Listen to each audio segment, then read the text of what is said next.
In the early 1990s, Joe Bannister seemed to be on a straightforward path. He had spent years honing his skills in accounting, earning a degree and CPA certification, and working his way through the field. But there was something about the numbers and ledgers that didn't quite match his personality.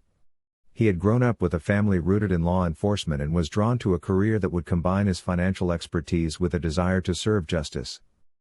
It was a natural transition for Bannister to consider federal law enforcement, and he set his sights on the FBI and the IRS Criminal Investigation Division.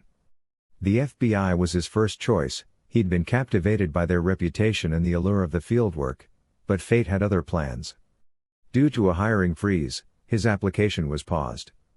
In the meantime, the IRS came calling, offering him an opportunity he hadn't expected, a position as a special agent in the IRS's Criminal Investigation Division.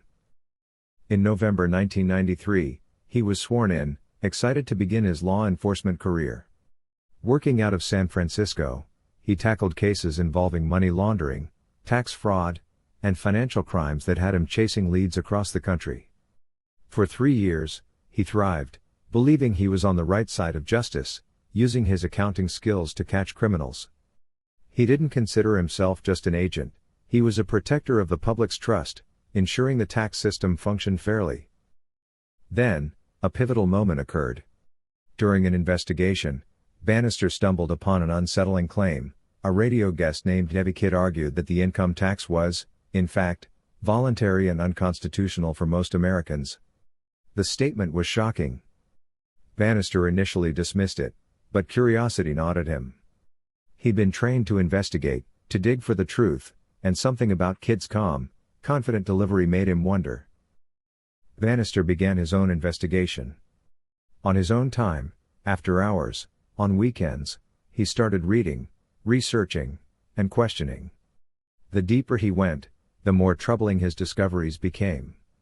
He found sections in the IRS's own Internal Revenue Manual that suggested the agency's jurisdiction primarily extended to Americans living and working abroad, not to citizens residing domestically.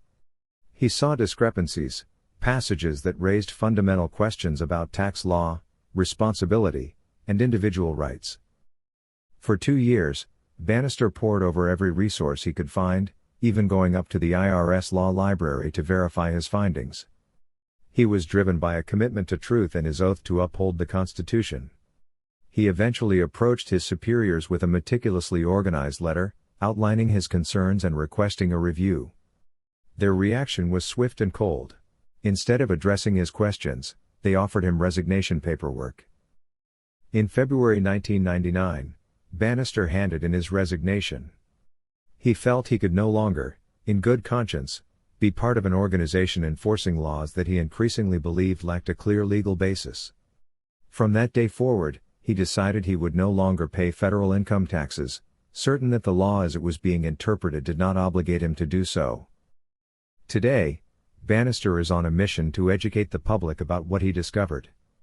Through his website, agenttruth.com, he provides resources and documentation, inviting others to explore the questions he wrestled with.